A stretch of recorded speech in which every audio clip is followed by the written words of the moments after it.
Salve meus amigos, eu sou Henrique Massaro, aqui falo de filmes e séries e hoje quero falar com vocês sobre Fórmula 1, o filme dirigido pelo Joseph Kosinski, mesmo diretor de Top Gun Maverick e que vem agora com um grande lançamento para o cinema novamente. Um filme que custou aproximadamente, segundo as principais fontes, cerca de 200 milhões de dólares, um grande lançamento da Apple para os cinemas. A Apple, como eu comentei num dos últimos vídeos em que eu falei sobre Echo Valley, filme lançado diretamente para o streaming, adota essa estratégia nos últimos anos de realmente deixar para os cinemas os filmes maiores de grande orçamento, e Fórmula 1 era um filme que é um filme, na verdade, com o qual se tem muita expectativa esse ano. Muitas pessoas colocaram ele entre os mais aguardados do ano. Não era o meu caso, por não ser nem um pouco assim entendedor e minimamente fã de Fórmula 1. É um esporte que me passou batido a vida inteira, sei o mínimo do mínimo sobre esse esporte e é interessante esse fato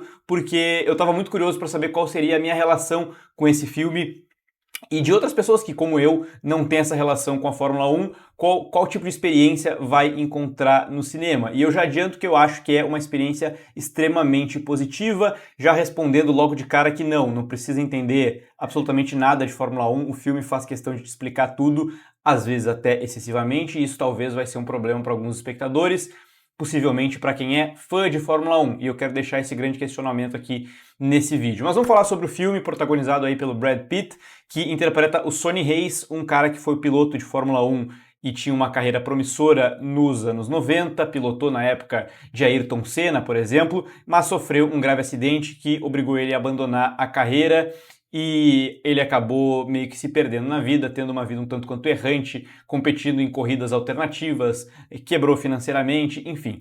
Anos depois, o Ruben, que é interpretado pelo Javier Bardem, um amigo que costumava competir com ele na Fórmula 1, é proprietário de uma equipe dentro do esporte e procura o Sonny Hayes para pedir que ele retorne para sua equipe já veterano. Brad Pitt, vale lembrar que é um ator de 61 anos de idade. A missão, então, do Sonny Hayes é fazer parte da equipe e mentorar um agora jovem promissor chamado Joshua Pierce, que é interpretado pelo Damson Idris, que é o integrante dessa equipe, é o integrante principal dessa equipe chamada Apex Grand Prix. Uma história que provavelmente fique claro já por esse comentário inicial, é muito batida. Esse roteiro escrito pelo Aaron Kruger é o ponto que eu vou mais criticar aqui negativamente. É realmente uma história que a gente já viu diversas vezes, não importa se a gente nunca viu nenhum filme de Fórmula 1, essa história a gente já viu se repetir muitas e muitas vezes. Eu conversava com um amigo depois do filme, eu vou ter que roubar esse comentário que ele fez. Um abraço para ele, Carlos Correia, lá do podcast C-Pop. Ele falou que esse parece muito um filme feito nos anos 90 com a qualidade que se tem hoje no cinema. E ele não gostou do filme, ele gostou muito menos do filme do que eu. Mas esse comentário eu acho que faz muito sentido, porque é uma história que a gente já viu no cinema muitas e muitas e muitas vezes. Desse arco de personagem que volta para ter uma espécie de redenção, numa trajetória aqui, no caso, dentro do esporte, um filme repleto de emoções, só que com uma qualidade de imagem, de som, de efeitos especiais que não se tinha na época, que hoje em dia é muito mais grandiosa. E eu acho que esse é um comentário que faz sentido, porque imagens espetaculares e som estrondoso raramente prevalecem sobre um roteiro pouco original, mas Fórmula 1, na minha opinião, consegue fazer isso. E essa é a magia da experiência cinematográfica. Eu acho que esse filme ele é muito sobre a experiência no cinema. Recomendo desde já assistir no melhor cinema possível, IMAX, se for possível aí na sua cidade, onde você estiver, porque realmente isso é o que faz muita diferença. A gente pode falar muito isso também sobre Top Gun Maverick, filme que foi lançado lá em 2022, no momento de retomada do cinema, que também tinha uma história em termos de arco narrativo, assim, de roteiro, muito conhecida da gente, de que a gente já viu outras vezes, mas que era um espetáculo grandioso nas telas, e claro, ali tinha um elemento de nostalgia, tinha Tom Cruise, tinha todo um sentimento do cinema estar voltando que esse filme aqui não tem, mas existe essa semelhança muito grande na minha opinião. Como eu disse, eu não entendo nada de Fórmula 1, mas eu entendo alguma coisa de cinema, e é muito fácil perceber quando o filme tenta ser explicativo para que o espectador comum entenda conceitos mínimos sobre o que está em risco numa corrida, do que pode acontecer e até mesmo antecipar o que vai acontecer. Essa é uma... eu não sei se é uma fragilidade de roteiro ou se é uma coisa realmente muito proposital para que a história seja bastante óbvia e a gente possa realmente se concentrar no que, digamos assim, realmente importa, que são as cenas de ação,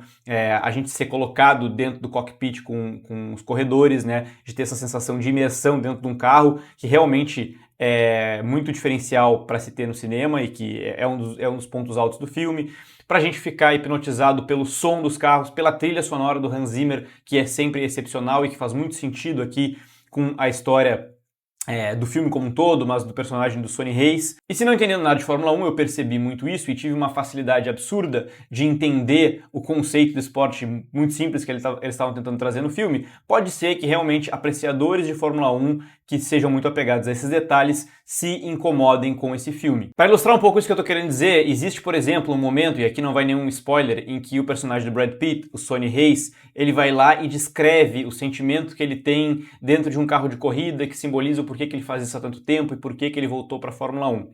Isso é inserido no filme de uma maneira que, tendo visto meia dúzia de filmes, dá para perceber que exatamente aquela frase, aquela premissa que ele descreveu ali vai voltar em algum momento de definição da história, de, né, finalmente de ter a redenção do personagem. Então, essas coisas realmente são muito óbvias, mas de verdade, eu consigo fazer aqui nesse filme a separação de fato, e como eu disse, é muito raro que isso aconteça, de deixar que um roteiro batido e muito repetitivo e clichê muitas vezes fique de lado, porque a experiência de ver esse filme no cinema realmente supera tudo isso. Eles conseguiram realmente fazer uma equiparação em termos técnicos, em termos de narrativa visual, que consegue superar esse incômodo com a história. Que, novamente, não é que a história seja ruim, ela é simplesmente muito batida. A ascensão do personagem, o relacionamento que ele vai ter ao longo do caminho, os motivos pelos quais ele parou de competir, os motivos pelos quais ele voltou e por que ele vai conseguir encontrar sua redenção, tudo isso a gente já viu várias vezes.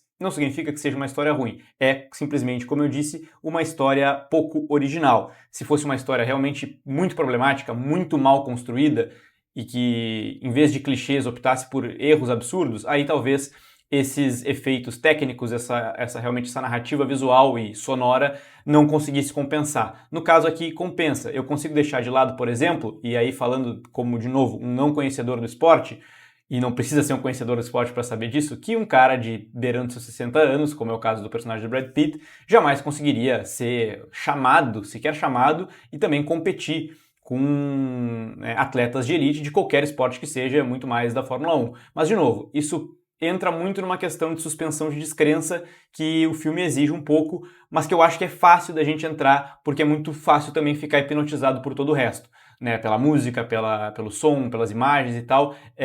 Isso é tão bem executado que faz a gente suspender essa descrença de uma forma mais fácil que a gente faria em outros filmes. Mas eu quero muito saber a opinião de vocês. Estão empolgados com Fórmula 1? Essas questões, esses detalhes incomodam? Vocês gostam do esporte? Se já assistiram ao filme, comentem aqui embaixo. Eu quero muito saber a opinião de todos. Para Fórmula 1, eu fecho com a nota 4 estrelas no Letterboxd. Era isso que eu tinha para dizer hoje. Até o próximo vídeo e tchau!